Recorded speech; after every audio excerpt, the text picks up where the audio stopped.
Ողջույն։ Պատերազմի մասին իշխանությունն ու ընդդիմությունը վերլուծաբանները յուրաքանչյուրն ունի իր տեսակետը եւ իր ճշմարտությունները,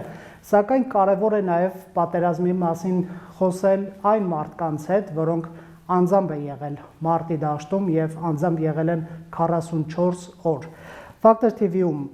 հյուրընկալել ենք Արցախյան պատերազմի հերոսներից ավագ սերժանտ Նարեկ Մարտիրոսյանին, ողջույն Նարեկ։ Ողջույն Ռոբերտ ջան։ Դուք այն զինծառայողներից եք, որ ամբողջ պատերազմի ընթացքում եղել եք մարտի դաշտում եւ չնայած վիրավորումներին շարունակել եք կռվել։ Ջաբրայելի զորամասում եք ծառայում, դա այն զորամասն է, որը ամենից հուժկու հարվածներից է ստացել հենց առաջին րոպեներից։ Սպասում եք, որ պատերազմը սկսվի։ Չենք սպասում, շատ անսպասելի եղավ, բայց նկատում ենք էլի, որ կուտակումներ է լինում հակառակորդի դիրքերում, բայց անսպասելի էր հարձակումը։ Ինչպես դիմավորեցիք պատերազմ։ Պատերազմ չէինք տեսել ընդհանրապես, չէինք պատկերացնում դա ինչ բնույթ կկրի, չէինք եղել ընդհանրապես մարտի դաշտում։ Շատ հանկարծակի որ սկսվեց, փորձում էինք ամեն մեկս ինչը որ տիրապետում ենք, ինչ մասնագիտության տիրապետում ենք, օրինակ ես հետախուզական վաշտում եմ ծառայում, տիրապետում եմ հետախուզությանը եւ փորձում ենք արդեն ամեն մեկս մեր մասնագիտությամբ մեր գիտելիքները իրականացնենք եւ օգտագործենք մարտի դաշտում։ Իրենք հատուկ ժամ էին ընտրել հարձակման վաղ առավոտյան, ինչու ժամը 7-ի մոտակայքը, հա, ինչով էր զբաղված զորքը, ինչպես հնարավոր եղավ այդ առաջին հարվածը ընդունել։ Օրը կիրակի էր, զորքը զորամասում ավելի երկար է քնում, կիրակի օրերին ավելի երկար է քնում զորքը։ Նրանք միջև վերկաց հրամանի լինելը արդեն սկսեցին պատերազմ, բայց դիրքերում արթուն է լինում, զորքը արթուն է լինում դիրքերում։ Երևի այն ամենա քնաթաթախ ժամն է, որ զորքը ավելի հլքնից այդքան լավ չի արթնացել, երևի նրանց միտքը այն էր, որ քնաթաթախ վիճակում հարձակում կատարային, որպեսզի այդքան զգոն չլիներ զորքը։ Երբ հարձակումը սկսվեց, դու զորամասում էիր գտնվում։ Չէ, ես հետախուզական վաշտով բարձրացրել էին մեզ դաշտային միջավայր, որ լագերներ էին տարել մեզ։ Այնտեղ նույն առօրյան անցնում է, նույն ծառայությունը անցնում է ոնց զորամասում, ուղղակի դաշտային միջավայրում է, որը պատկանում է հետախույզներին, հանում են լագերներ, որպեսզի այնտեղ ավելի տես խորացված մասնագիտության վերաբերյալ դասեր անցկացնենք եւ պարապացնենք զինվորներին։ Վարժանքներ եք, այսինքն։ Հա, վարժանքներ, որոնց նպատակը հետագայում մարտի դաշտում կանաս ավելի ճիշտ կողմնորոշվեց եւ օգտագործեց։ Ձեր ուղղությամբ եղան հարվածներ, այսինքն նկատել են ձեզ թիրախավորեցին անմիջապես։ Հարվածները եղել է բոլոր դիրքերի վրա։ Երևի այտենց հատված այտենց դիրք չի եղել, որ հարված չլինի հակառակորդի կողմից, միանգամից ուժգին հարվածել են բոլոր դիրքերի վրա։ Երբ ասում ենք հարված, դա ինչ ենք հասկանում։ Օրինակ Երևանում նստած մարդը, որը քեզ նման չի անցել այդ փորձությունը, դա մի ձև է գալու։ Երբ դու տեսել ես, պետք է խնդրեմ ներկայացնես, ինչ է նշանակում հարված։ Հարվածը մարտի դաշտում դա արկերի կրակոցն է, հրետանի կրակոցն է, անօթաչու թռչող սարքերի կրակոցն է, որոնք ռակետներ էին բաց թողնում մեր վրա։ Դուք ստացաք խնդիրներ պատերազմը սկսվելուն պես եւ ես գիտեմ, որ բարբերաբար շրջափակումների մեջ եք հայտնվել, հետախույզի գործը դժվարներից է եւ ամենառիսկայիններից։ Պետք է խնդրեմ հիշեք այդ բառերը։ Երբ շրջափակման մեջ ենք ընկել, հետախուզական վաշտի խնդիրը այն է, որ ավելի զգոն լինի եւ դիտարկումներ անի, որպեսզի ինչ որ շարժ նկատի հակառակորդի կողմից դեպի մեր կողմ գալուց անապահ զեկուցի եւ փորձի հակահարված տալ հակառակորդին։ Զասադ ենք նստում, հետախուզական վաշտը զասադ են նստում, որպեսզի կանխի հակառակորդի ներս թափանցելը եւ դիտարկումներ է տալիս հրետանիին, որպեսզի նա աշխատի այդ ուղղությամբ։ Գիշեր թե ցերեկ դիտարկում անում հետախույզը, որպեսզի հակառակորդի շարժը կանխեն։ Ինչպես ստացաք վիրավորում եւ ինչն էր նման պայմաններում պահում մարտի դաշտում, երբ հնարավորություն կա լքել մարտի դաշտը, որովհետեւ վիրավորում եք ստացել եւ դա լեգիտիմ իրավունք է, բայց Նարեկը որոշեց չօգտվել դրանից։ Վիրավորումը ստացել եմ, երբ հրետանին հարվածել է մեր դիրքերի վրա, սնայրադի վալնայից շպրտել է ինձ, ուսս է դուրս ընկել, երբ որ արդեն ներքև է ընկնում, վերևից ներքև ընկա, ուսս է դուրս ընկել։ Դե այդ ժամանակ համ հնարավորությունը շատ քիչ էր, որպեսզի մեքենա գար մեր մոտ եւ վիրավորներ իջացնել, համ էլ ավելի շատ նախընտրում եմ լինեի իմ ընկերների կողքը, որովհետեւ նրանց իմ ներկայությունը ավելի շատ էր պետք եւ թեկուզ ես չէի կարող կրակել, իմ ուսը դուրս ընկած էր, բայց իմ դիտարկումներ տալով, իմ իրանց խորհուրդներ տալով կարողանում էի նրանց օգուտ տալ, որպեսզի նրանք ավելի անվտանգ լինեն։ Բայց երբ չես կարողանում կրակել, դա արդեն լրացուցիչ ռիսկ է քո կյանքի համար, այսինքն պաշտպանվելու հնարավորությունից ինչ որ ժամանակ դու զրկվում ես, գիտակցում ես դա։ Գիտակցում եմ, Ռոբերտ ջան, բայց մարտի դաշտում թեկուզ եւ կարողանաս կրակես, մեկը քո կյանքին վտանգ է սպառնում, եթե ամեն մեկս նայենք նրան, որ իմ կյանքին վտանգ է սպառնում, օրինակ ես չեմ կարող կրակեմ, չմնամ մարտի դաշտում, ամեն մեկն էլ մի sense խնդիր կարա առաջ դնի, որը իր կյանքին կարող վտանգ սպառնի, որովհետև ինքը չի կարող կրակի, ինքը չի կարող հեռուն տեսնի, որպեսզի լավ կրակի, բայց ոչ մի պատճառներն էլ իմ կողմից չի ընդունվում ու երևի կարծում եմ բոլորի կողմից էլ չի ընդունվում այն մարդկանց, ովքեր մասնակցել են կռվին, որովհետև ես չէի կարող կրակի, բայց ես կարող էի դիտարկում անել եւ դիտարկում տալ, որպեսզի կարողանայի խոցել տվյալ դիրքերը։ Շրջափակումների մասին խոսեցինք։ Ադրբեջանցիները ինչպիսի ծավալներով են հարձակվում։ Լայնամասշտաբ ծավալներով հարձակվել են, բայց մեր հայերի քաջությունը միշտ չի կորել, ինչ զենք էլ որ չեն ունեցել, ինչ հնարավորություն էլ որ չեն ունեցել, դուխը միշտ ունեցել են, հայերը ավելի շատ դուխով են կռվել, քան ինչ-որ զենքերով։ Իրանց ունեցած զենքերը հնարավոր է քիչ լինի, բայց հայերի դուխը միշտ տեղն ա եղել ու դուխով ավելի շատ են կարողացել կռիվ տան, քան ինչ-որ այդպես հակահարվածային զենքերով։ Դու գերազանցապես քո հասակակից տղաների հետ էի մարտի դաշտում։ Քաղաքացիական կյանքում յուրաքանչյուրը կարող է ունենալ սեփական վախերը, սեփական կարծրատիպերը, այն սահմանը, որը ինքը ունակ է անցնել ռիսկի կամ չանցնել։ Ինչպես կնկարագրես քո համաձայնակից ընկերների տրամադրվածությունը, ընդհանրապես աշխատանքը։ Ռոբերտ ջան, բոլորն էլ լավ էին տրամադրված, իմ ընկերները, որոնց հետ ես ծառայելում համ Զորամասում, համ մարտի դաշտում եմ եղել, իմ վաշտի տղաները, այսպես ասած, բոլորն էլ վախենում են իրենց կյանքի մասին, դա այնպես բան է, որ կյանքում մի անգամ է տրվում ու բայց այդ ժամանակ արդեն այն պահաներ, որ զգում էինք, որ հնարավոր է ամեն վարքյան մահանանք,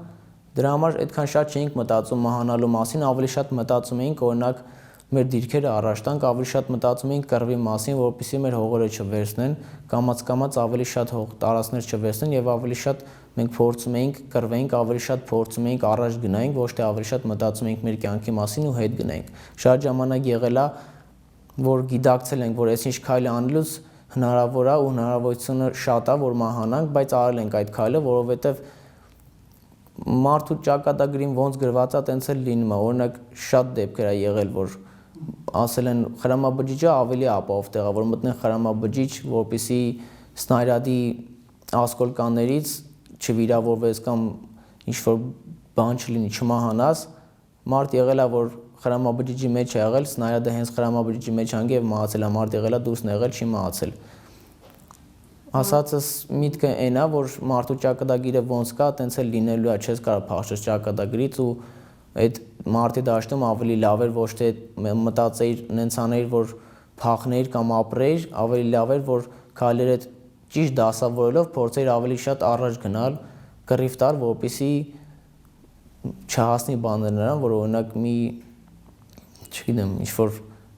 պատահականության զոհ դառնաս էլի։ Քանի անգամ է եղել իրադրություն ձեզ հետ, երբ ստիպված եք եղել ընտրել կյանքի ու մահվան միջև, ու այդ ընտրությունը կատարվել է, հա, այսինքն այդպիսի իրավիճակները ինչպես են առաջ գալիս ձեր աչքի առաջ։ Եղել է տես դեպք Ռոբերտ ջան, երբ որ շրջափակման մեջ են եղել գրեթե 1 շաբաթ, այդ ժամանակ ելքը մեկն էր, կամ պիտի դուրս գայինք,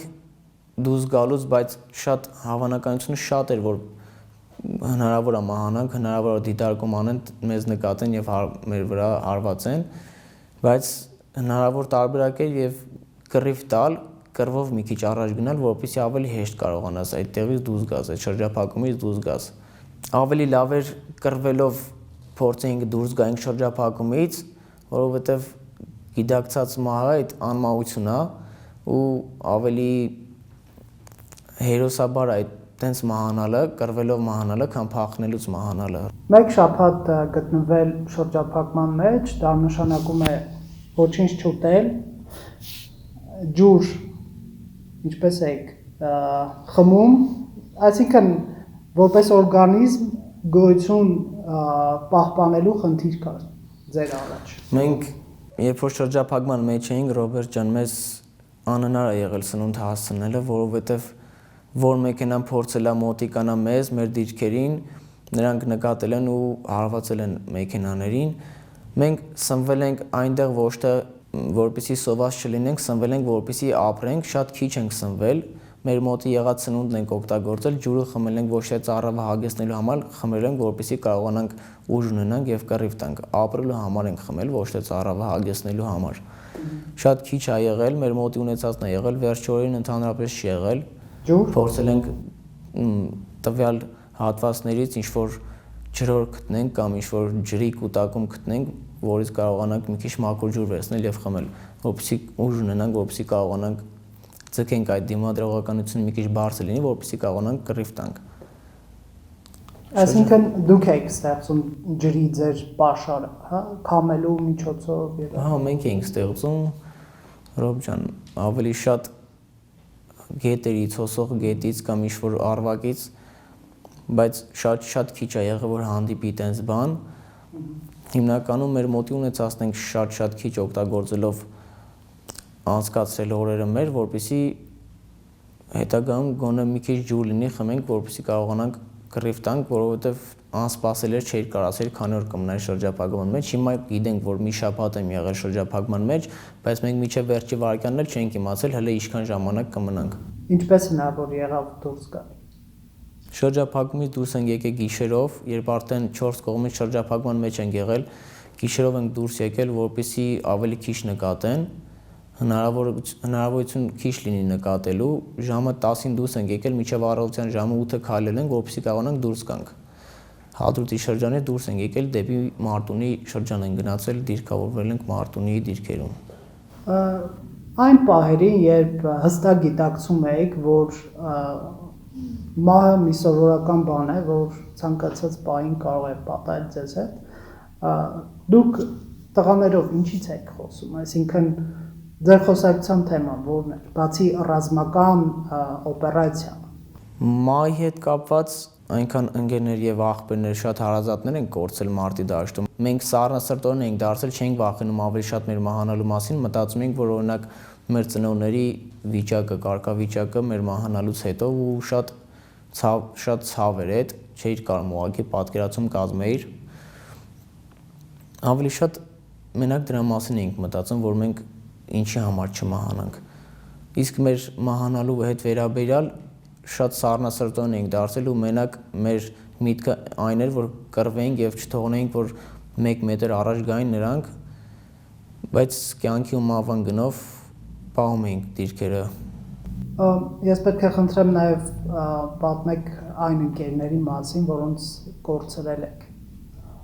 մարտի դաշտում։ Մեր հայրենի հողի արժեքը ավելի շատ է արժեքավորվում, որովհետև շատ տղաների կյանքի գնով պահված եւ տված հողեր են, շատ արյունաթափվել է հողերի համար եւ գնալով ավելի է արժեքը բարձրանում։ Միշտ բոլորս էլ ասել ենք, բոլորս էլ լսել ենք, որ մեր հայրենի հողը շատ թանկ է մեր համար, հայ ազգի համար շատ թանկ է, բայց միջև կյանքի գնով չես վճարում, չես հասկանում իրական արժեքը ու գնալով ավելի արժեքը բարձրացավ, որովհետև շատ ընկերներ ու աղբերներ, շատ զինվորներ մահացան այս հողերի համար։ Ինչպիսին է կյանքը առանց մարտական ընկերների, դուք դեռ ծառայության մեջ եք եւ մոտ 6 ամիս լինելու եք ծառայության մեջ։ Մարտական ընկերների հետ օրը շատ հաճելի է անցնում, որովհետև շատ հիշելու բան ես ունենում, երբ որ իր հետ ես լինում ու իր հետ ես անցած լինում մարտի դաշտում, շատ հիշելու բաներ ես ունենում։ Մարտի դաշտում շատ ես ձեռք բերում ընկերներ ու իրոք ընկերներ, որովհետև մարտի դաշտն է, որ զգում ես իրոք ինքը քո համար սրտացավ է, թե ոչ, ու բոլոր զինվորներն էլ, բոլոր ժամկետային զինվորներն էլ մեկը մյուսի հանդեպ շատ սրտացավ են եղել ու կռվից հետո ավելի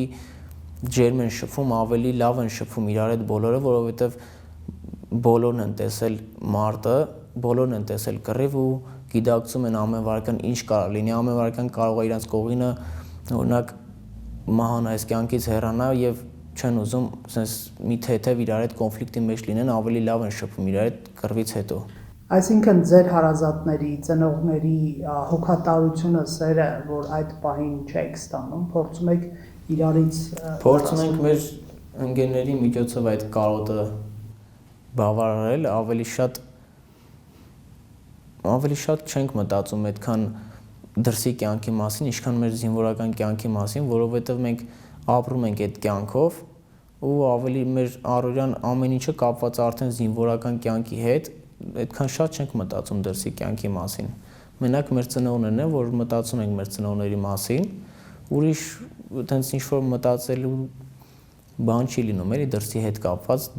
Քաղաքացիական կյանքում խնդիրները պատերազմից հետո ինչպիսին են ձեզ երևում, այսինքն դուք հաղթահարել եք շատ մեծ անդունդ, որ հնարավոր չէր հաղթահարել, ողջ եք մնացել եւ քաղաքացիական կյանքում պատահում են էլի խնդիրներ։ Այ հայացքը ինչպես է փոխվում։ Քաղաքացիական կյանքում չեմ կարծում կարա հանդիպի այնպիսի խնդիր, որը կապված լինի այս աստիճան կյանքի ու մահվան հետ։ Ինձ թվում է ինչ խնդիր լինի քաղաքացիական կյանքում, դրա լուծումը շատ հեշտ կարան գտնենք ու ոչ թե կյանքի գնով, այլ ինչ-որ ապրուստի միջոցով, ֆինանսի հետ կապված կամ ինչ-որ մի քիչ չարչարանքի միջոցով, բայց ոչ թե կյանքի ու մահվան հարցով։ Դուք նաև սպորտսմեն եք, ինչպես փոխվեց ձեր պատկերացումը ընդհանրապես կյանքի մասին, հա, այս պատերազմից հետո դուք ձեզ ճանաչում եք պատերազմից հետո, ինչ փոխվեց ձեր մեջ։ Սպորտի պահով Ռոբերտ ջան, սպորտը շատ օգնեց ինձ պատերազմի դաշտում, որի համար շնորհակալ եմ իմ ընկեր Շանտին, իմ մարզիչին, մեր խալդ ակումբն է։ Ինքը շատ չարչարանքներ ա դրել մեզ ուժ տալու համար ու միշտ ինքը ծառայության ուղարկելուց առաջ իր զինվորներին, ով իր աշակերտներին ում ուղարկում էր ծառայության, միշտ մի բան էր ասում, ես վստահ եմ ում եմ ուղարկում բանակ, ինքը միշտ ասում էր, իմ մարզիչը միշտ ասում էր էլի ուղարկելուց առաջ, որ ես գիտեմ ինչ տղա եմ ուղարկում բանակ ու բանակը պետք է շնորհակալ լինի, որ այսպիսի ձիգ տղաներ եմ ուղարկում ու իրոք սպորտսմենների համար շատ հեշտ է եղել պատերազմի դաշտում նամանավանդ ընկերներին օգնելը, որովհետև լինում էին, որ մի քիչ ֆիզիկապես թույլ էին եւ չէին կարողանում օրինակ քայլեին կամ իրանց իրը տեղափոխել, իսկ այն մարդը ով սպորտով զբաղվել է եւ իր համար ավելի հեշտ կլինի իր ընկերոջը օգնել, կարողանում էին օգնել, մեկը մյուսին օգնում էին եւ ավելի հեշտ էին շարժվում առաջ։ Իսկ ինչ կարող ես ասել քո անձի փոփոխության մասին։ Պատերազմը ինչպես փոխեց քեզ։ Արդեն պատերազմից հետո կյանքի բոլոր աստիճաններին արդեն ավելի ռեալ ես նայում, ավելի խորացված ես նայում ամեն ինչին, ամեն մի քայլ անելուց առաջ մտածում ես քո կյանքի մասին, որը շատ թանկ է, շատ մարդիկ ամեն ինչ կտային, որպեսզի առողջ լինեին ու ապրեին, կյանքը շատ թանկ բան է, դա միշտ ասել ենք, միշտ լսել ենք բոլորից, բայց չենք գիտակցում դրա արժեքը, որովհետև չենք տեսել ընդհանրապես մեր կողքին չեն մահացել լիքը ընկերներ, լիքը հարազատներ ու միջև չմահացան, ոչ մեկս էլ չեն գիտակցում դրա արժեքը, բայց հիմա պատերազմի մասնակցած բոլոր տղաներն էլ արդեն գիտակցում են կյանքը ինչ թանկ բան է ու երևի արդեն մեր հայ ազգը ով տեսել է, ով հարազատ է ունեցել, բոլորն են արդեն գիտակցում կյանքի արժեքը, որովհետև շատ մարդկանց ընտանիքում լույսեր հանգեց, որի համար շատ ցավում եմ, շատ ցավալի է։ Մի խոսքով Ռոբերտ ջան, արդեն սկսում ես ավելի լուրջ նայել ամեն ինչին, ավելի խորացված ես նայում, որպեսզի քո կյանքին վտանգ չսպառնա եւ քո արած քայլի պատճառով ինչ-որ մեկի կյանքին վնաս չպարգևես, որովհետեւ ոչ մեկս էլ կյանք չենք տվել, չենք կարող կյանք խլել ոչ մեկից։ Մինչև այս հարցազրույցը մենք հնարավորություն ենք ունեցել զրուցելու անձամբ առանց տեսախցիկների եւ դուք նույնիսկ այդ զրույցներում անձնական ձեր կատարած հերոսությունների մասին չեք խոսում, բայց մենք իմանում ենք այլ տարբերակներով։ Ես գիտեմ, որ եղել է մի դրվագ, երբ առնվազն մեկի մասին ես գիտեմ, ձեր ծառայակից ընկերների կյանքը փրկել եք ձեր գործողության շնորհիվ։ Պետք է խնդրեմ համեստությունը մի կողմ դնել ու պատմել։ Եղել է այտենց դեպք, Ռոբերտ ջան, երբ մենք հադրութից դուրս էինք գալիս, որպեսզի դիրքավորվենք Թութակ լեռան վրա, որը շատ բարձր դիրք է, որից կարողանում ես ամբողջ քաղաքին, օրինակ կրակի տակ վերցնես։ Երբ բարձրանում էինք այդ սարի վրա, որպեսզի դիրքավորվենք, մեզանից շուտ հակառակորդը դիրքավորվել էր այդ սարի վրա եւ մենք բազդաշտի միջով քայլելուց ընկել ենք շրջափակման մեջ եւ մեզ նրանք կրակել են մեր վրա, այդ ժամանակ բոլորս պարկել ենք գետին, փորձել ենք հակահարված տանք հակառակորդին, բայց չէր հաջողվում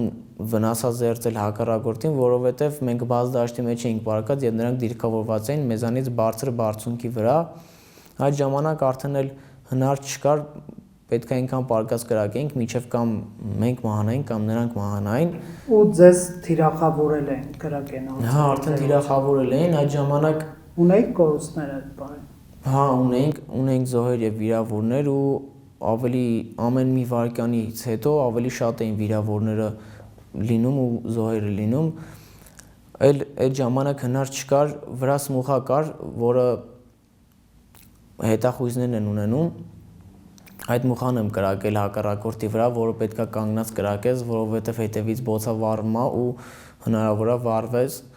կամ հետևդ եթե ինչ-որ մեկը լինի, նրան կարող է ինչ-որ վնաս պատճառել, դրա համար պետքա կանգնած կրակես, բայց հնարավորություն չկար կանգնած կրակելու, որովհետև բալդաշտի մեջ էինք, որ կանգնեի ավելի հեշտ թիրախ կդառնայի հակառակորդի համար եւ ավելի շուտ կհարվածեր ինձ, ավելի շուտ կմահանայի եւ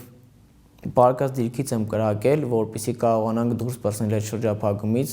կրակելուց մեջ կսավառվել, բայց հնարավորություն ա եղել դուրս գալու, որովհետև իմ կրակելուց հետո նրանք խոճապի են մատնվել, մինչև իրանք փորձել են իրենց վիրավորներին տեղափոխել, փորձել են մի քիչ օրինակ պահկվեն, որպեսզի մտածել են հնարավոր է էլի կրակոց լինի, ժամանակ ենք ունեցել, այդ ընթացքում մենք մտնենք այնց հարմար դիրք, որտեղից կարողանանք հակառակորդի հետ կռիվ տալ, բազդաշտի մեջ չլինենք, հնարավորության դեպքում էլ վերցնենք այդ դիրքը ու այդպես շարունակ կռիվ ենք տվել, վիրավորներին ենք օգնել, որպեսզի դուրս հանենք, տեղից հանել ենք եւ ճանապարհին քաղաքացիական մեքենաներ են կանգնացել, ճանապարհել ենք հիվանդանոց եւ հոսպիտալ, որպեսզի նրանց կյանքին ավելի շատ վտանգ չսպառնի, որից հետո շարունակել ենք կռիվ տալ հակառակորդի հետ։ Հադրութի մարտերի մասին ինչ կհիշեք։ Հադրութի մարտերը ավելի արդեն այդքան թեժ չէին ոնց Ջաբրայելի կռիվը, որովհետև առաջին նշանառության տակ ունեցել են Ջաբրայելը, հարձակումը հենց նրանց նշանառությունը եղել է Ջաբրայելի վրա։ Այդ ժամանակ երբ արդեն վերցել էին Ջաբրայելը, նրանց ճակատը ավելի լայն էր եւ ավելի լայն ճակատով էին հարձակումը կատարում։ Այդ հարցակումը, որ ավելի լայն ճակատով ես կատարում, ավելի դանդաղ ես առաջ գնում եւ ավելի դանդաղ են նրանք առաջ գալիս, որովհետեւ լայն ճակատով են հարցակվում նրանք։ Հադրութի շրջանում, երբ որ դիրքերը պահում էինք, արդեն այդ ժամանակ մի քիչ դանդաղ են նրանք կարողանում առաջ գալ, որովհետեւ շատ մեծ էր ճակատը այդ ժամանակ։ Հադրութից հետո դուք տեղափոխվել եք նաև այդ տարածքներ, մասնավորապես Մարտունի։ Ինչ խնդիրներ եք կատարում այդ ուղղությամբ։ Հադրութից ոտքով են գնացել Մարտունի, որովհետև Հադրութում ենք եղել շրջափակման մեջ։ Գնացել ենք Մարտունի մատույցներում, դիրքավորվել ենք Մարտունի շրջանում ու սկսել ենք նորից կռիվ տալ հակառակորդի հետ, որպեսզի ավելի նրանք չներթափանցեին մեր տարածք, փորձում էինք արդեն Մարտունի տարածքը պահել եւ ամենավերջին ուժն էլ ներդրել ենք կռվի մեջ ու կռիվ ենք տվել ու շատ քիչ է եղել իրանց շարժը դեպի մեր կողմ, չենք թողել, որպեսզի նրանք ավելի առաջ գան։ Եվ այդտեղ էլ ավարտվել է կռիվը ամսի 9-ին, մինչև ամսի 9-ը արդեն կռիվը ավարտվել է Մարտունիում, որտեղ մենք դիրքավորված ենք եղել։ Երբ լսեցիք պատերազմի դադարեցման մասին, ինչ զգացողություն կար։ Զգացողությունը սենց է, Ռոբերտ ջան, համ գիտակցում ենք, որ կռիվը ավարտվել է, չենք կորցնելու ընկերներ, չենք կորցնելու հարազատներ եւ վերջապես մենք չենք կորցնելու մեր կյանքը։ Մի կողմից ուրախություններ, մի կողմից էլ տխրություններ, որ մեր տարածքներն են կորցրել եւ հավատա շատ սառնասրտորեն էինք նայում դաժե այն հարցին, որ կռիվը ավարտվել է, այլ կռիվ չկա, ոչ մեկս չենք մահանա, ոչ մեկ չի մահանա, բայց մեկը չէր կարողանում ուրախանալ, որովհետեւ գիտեր, որ տարածքները ես կորցրել։ Շատ մարդիկ տներ են կորցրել, շատ ընկերներ ունենք, որոնք էլ են իրանք էլ են տուն կորցրել ու շատ ցավալի է, նամանավանդ որ քեզ հարազատ մարդ են, չէր կարողանում ուրիշ ձև արտահայտել քո ուրախությունը, շատ նորմալ ենք ընդունել այդ փաստը։ Այսօր բանակում, քո շրջապատում համաձայնագործների մոտ ինչ տրամադրություններ են, ընդհանրապես հետագայի մասին ինչ են մտածում տղաները։ Դե մտածում են, բացի մտածելը շատ ցանկանում են ու ամեն մեկն իր հերթին ով մտածում է, որ ինքը կարող է հետագամ հնարավորություն ունենա օգնել բանակին, բոլորն էլ ուզում են օգնել, որպեսզի մեր բանակը ավելի հզորանա եւ գա մի օր, որ հակահարվածան հակառակորդին եւ վերցնեն մեր տարածքները եւ մի բան էլ ավել վերցնեն, որովհետեւ բոլորն էլ արդեն շատ տրամադրված են, բոլոր զինվորները շատ են տրամադրված այն փաստից ելնելով, որ կորցրել են տարածքներ ու նամանավանդ տներ, մարդիկ իրենց ապրուստն ու իրենց տներն են կորցրել, շատ են ցանկանում, որպեսզի մեր բանակը այնքան հզորանա, որ հակառվածան տարածքները վերցնեն եւ իրենց մուրը հանեն իրենց կորցած ընկերների եւ հարազատների համար։ Երբ եկաք պատերազմից այդ արյան կյանքի մաղվան պայքարից քաղաքացիական կյանք, երբ իմացաք մեր իրականությունը ինչ է կատարվում թիկունքում, ինչ զգացողություններ ունեցաք։ Ծառայությունից հետո, նամանավանդ կռվից հետո, երբ եկանք այս քաղաքացիական կյանք, շատ դժվար էր համակերպվելը, շատ դժվար է կոնկրետ ես համակերպվել այս կյանքին, քաղաքացիական կյանքին, երբ արձակուրդ էի եկել տուն, շատ ոնց որ միշտ ծնողներս ասում էին, սառնասիրտ ես դառել, չես խոսում, չես ժպտում, բայց միշտ փորձում էի այդ տխրությունս թաքցնել ժպիտի հետևում, որպես իմ ծնողները չտխրեին, որովհետև 44 օր նրանք միշտ տխրել են ու մտահոգ են եղել։ Միշտ թաքցնում էի տխրությունը ժպիտիս հետևում, որովհետև չէի ուզում, որ իմ ծնողները տենային ու տխրեին, մինչև փորձեի համակերպվել քաղաքացիական կյանքին ու փորձեի մոռանալ, չնայած անհնար է մոռանալ այն ինչը որ տեսել ենք այս օրերին, անհնար է այդ մոռանալ, որովհետև շատ ընկերներ են կորցրել ու ամեն մի ընկերոջ հիշելուց արդեն այդ կռվի օրերն էլ ես հիշում։ Ժամանակ շատ է պետք, որպեսզի կարողանաս համակերպվել այս քաղաքացիական կյանքին ու փորձես արդեն առօրյադ կազմակերպել ավելի ուրախ, ավելի ժամանցի կազմակերպես առօրյադ, դրա համար շատ ժամանակ է պետք, որովհետև շատ զոհեր ունենք, որի համար շատ ցավում եմ եւ անհնար է էլի շուտ մոռանալ այդ ամեն ինչը։ Հələ շատ ժամանակ նույն տխրությունն ալելու բոլորիս մոտ նամանավանդ այն մարդկանց, ովքեր ընտանիքում կորցրել են զինվոր, ովքեր ընկեր եւ հարազատներ են կորցրել։ Ինչպես կարող են ապրել հենց այդ մարդիկ, այսինքն ծնողը, որը զավակ է կորցրել, նա ինչով պետք է մխիթարվի, Նարեկը, որ ընկերներ է կորցրել, այսինքն կյանքը ինչ մոտիվացիա է տալիս այս բանը։ Այդ հարցին կարա պատասխանի այն մարդով զգացել այդ ամեն ինչը, ես չեմ կարա նույն ձև պատասխանեմ, ոնց այն մարդը ով զգացել է, բայց շատ ցավալի է ու չեմ պատկերացնում ոնց կարող է մարդը դիմանալ այդ ցավին ու Աստված տա այնքան մեծ ուժ ունենան այդ ծնողները, որոնք կորցրել են զինվորները, Աստված իրենց շատ մեծ ուժ տա, որպեսզի կարողանան հաղթահարեն այդ ցավը ու չեմ ցանկանա ոչ մի ընտանիքում այդ տխրությունը լինի, այդ լույսը հանգչի, որովհետև շատ դաժան ցավ է այդ, ես էլի եմ ասում, ես չեմ կարող այդ ցավը նկարագրեմ, որովհետև դա կարող մենակ այն մարդը նկարագրի, ով զգացել է այդ ցավը։ Պատերազմում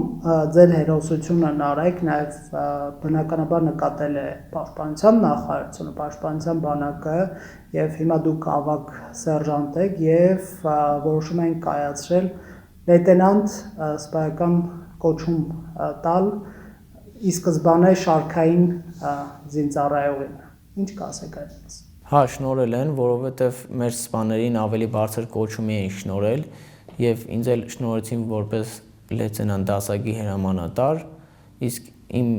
դասակի հրամանատարն արդեն վաշտի հրամանատար ու այդտենց բարձրացրել էին բոլորի պաշտոնները եւ այդ ժամանակ ես կառավարում էի դասակս, կառավարում էի վաշտը, որովհետեւ